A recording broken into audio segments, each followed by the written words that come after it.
Assalamualaikum dan salam sejahtera kepada Dr. Nur Samsina binti Samsudin. Pada hari ini, kumpulan kami akan membentangkan tugasan kumpulan kami iaitu berkaitan dengan tokoh pengurusan. Baiklah, sebelum kami memulakan, kami ingin memperkenalkan diri kami iaitu saya Nurul Fahana binti Ismail, nombor matrik saya 268600. Saya Farida Wirayanti binti Sunarto, nombor matrik 268742. Dan saya Nur Azlina binti Yaakob, matrik nombor saya 268552. Okey, tokoh yang kami pilih adalah berkaitan Peter Senge. Okey, Peter Senge adalah merupakan seorang saintis Amerika. Kebiasaannya Peter Senge dikenali ramai sebagai pusat kesedaran sistem selain menjadi pengurusi pengasas SOL. Okey, Peter Senge juga dilahirkan pada tahun 1947 di Stanford, California dan mempunyai kelulusan di dalam sarjana teknik dari Stanford. Seterusnya, beliau meneruskan pembelajaran dan menamatkan di dalam kelulusan master pada pemodelan sistem sosial di MIT tersebut. Peter Senge juga seorang yang bersifat sederhana. Beliau juga seorang pemimpin perhimpunan masyarakat untuk pembelajaran organisasi atau dikenali sebagai Society for Organizational Learning SOL. Peter Senge juga merupakan seorang penulis yang telah menuliskan buku bertajuk The 50 Discipline, Seni dan Praktik Organisasi Pembelajaran pada tahun 1990-an. Teori pembelajaran Peter Senge adalah di mana organisasi pembelajaran merupakan satu konsep menjelaskan bahawa orang ramai harus belajar berterusan tanpa putus asa dan meningkatkan keupayaan. Seterusnya, Dan juga di mana sumbangan Peter Senge, sumbangan dalam perniagaannya adalah kalangan pemimpin yang mana keutamaan beliau dengan sentiasa akan memberi penekanan kepada penguasaan pribadi, pemikiran sistem dan juga visi bersama serta menawarkan pendekatan komprehensif untuk pemimpin bagi menghadapi cabaran.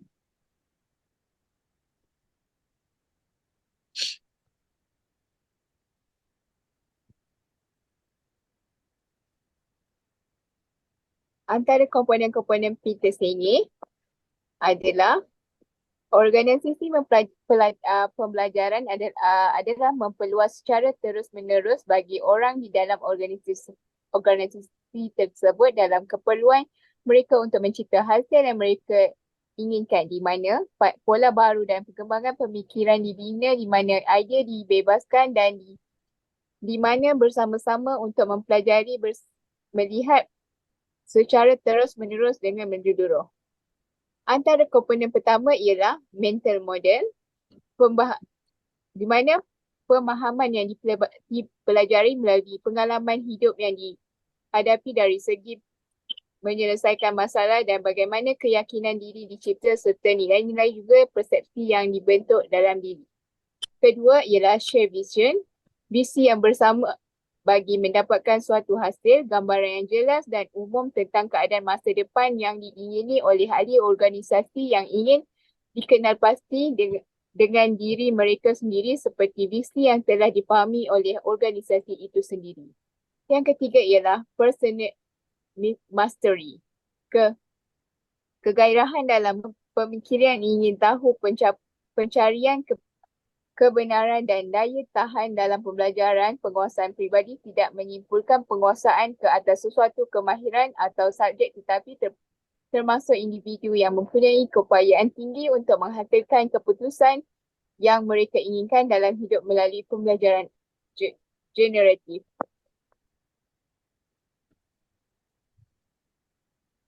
Yang keempat ialah team learning, individu yang pembelajarannya didorong secara aktif oleh organisasi melalui sikap dan nilai dalam kelompok melalui latihan.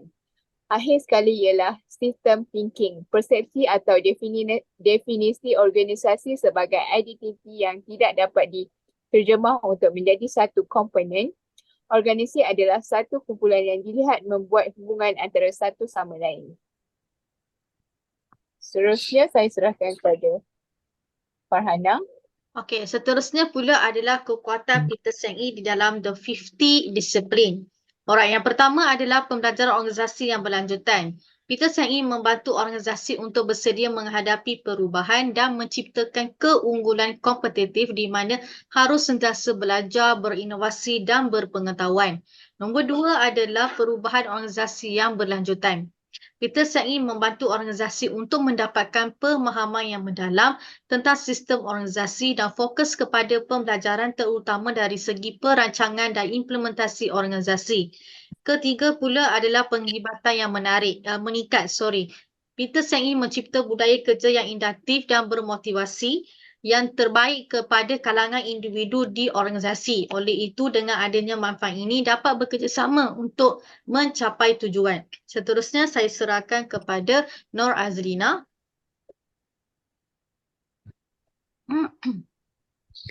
Bagi kelemahan dalam Peter Senge, penentangan terhadap perubahan adalah halangan biasa kepada pembelajaran organisasi.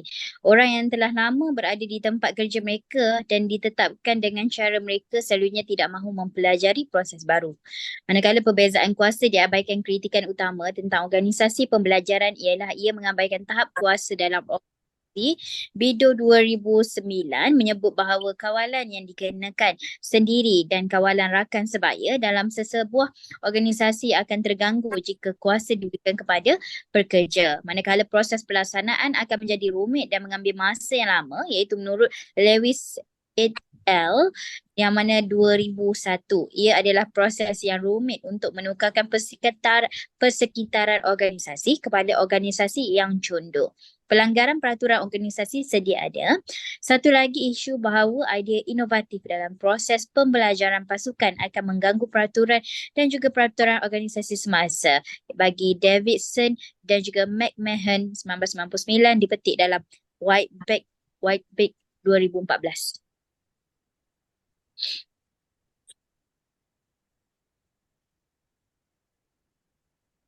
Pendapat dalam Peter Senge adalah menggalak penghargaan kepada kelenturan iaitu flexibility dan pembelajaran, menggalakkan pemikiran secara bersistem, system thinking, membawa warga organisasi memahami dan meningkatkan model mental dan seterusnya mendapatkan pengetahuan daripada luar organisasi.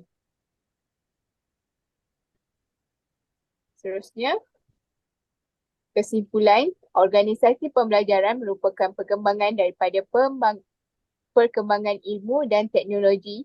Organisasi pembelajaran juga memberikan kesempatan yang meluas bagi setiap individu di dalam organisasi tersebut untuk belajar cara mengembangkan diri mereka, manakala pendekatan daripada penerapan 5 disiplin diperlukan bagi seseorang pemimpin untuk mampu membangunkan organisasi pembelajaran. Sekian, terima kasih.